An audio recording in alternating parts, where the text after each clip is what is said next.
C'était il y a tout juste 20 ans, mais je m'en souviens comme si c'était hier. Le 22 mai 2004, Laetitia Ortiz, divine dans une robe de soie nacrée, unissait son destin à celui de l'Espagne, en disant oui à Felipe de Borbón. 2 décennies plus tard, leur couple est toujours l'un des plus en vue du Gotha, solide malgré les épreuves.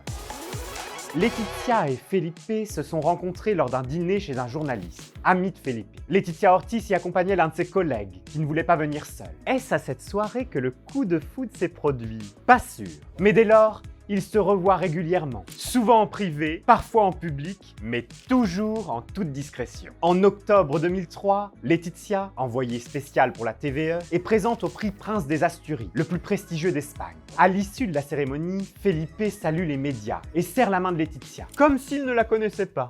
Alors qu'en réalité, Felipe s'apprêtait à lui faire sa demande en mariage, sur la banquette arrière d'une voiture. On a connu plus romantique. Laetitia attendra 3 semaines avant de lui donner une réponse définitive. Non pas parce qu'elle n'est pas amoureuse, mais parce qu'elle sait que sa décision impliquera un changement de vie aussi radical qu'irréversible. Dans le passé, elle a déjà été mariée à son professeur de littérature au lycée. Et puis, en ce début de millénaire, elle est au sommet de sa carrière. Cette roturière, petite fille de chauffeur de taxi, présente le journal du soir à la télévision. Elle est en quelque sorte la Claire Chazal espagnole. C'est entre autres pour cette raison que le roi Juan Carlos et la reine Sophie voient d'un mauvais œil l'arrivée de cette femme dans la famille royale. Et Laetitia est trop médiatique et pas assez aristocratique à leur goût. Même s'ils la préfèrent à la précédente relation de Felipe, une Norvégienne, mannequin pour sous-vêtements.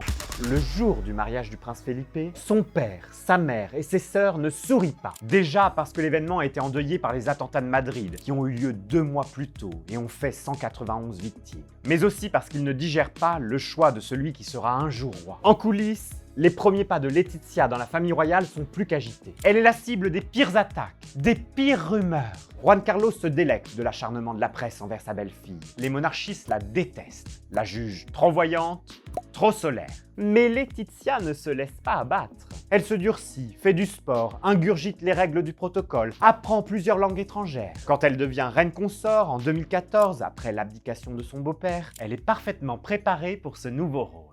À la fin de l'année 2023, Laetitia doit affronter un nouveau scandale. Dans un livre, son ancien beau-frère et ami, Jaime del Burgo, a affirmé qu'il avait eu une relation extra-conjugale avec la reine, avant puis après son mariage avec Felipe. Il assure d'ailleurs que Laetitia aurait hésité à tout quitter pour le suivre aux États-Unis et à refaire sa vie loin de la cour.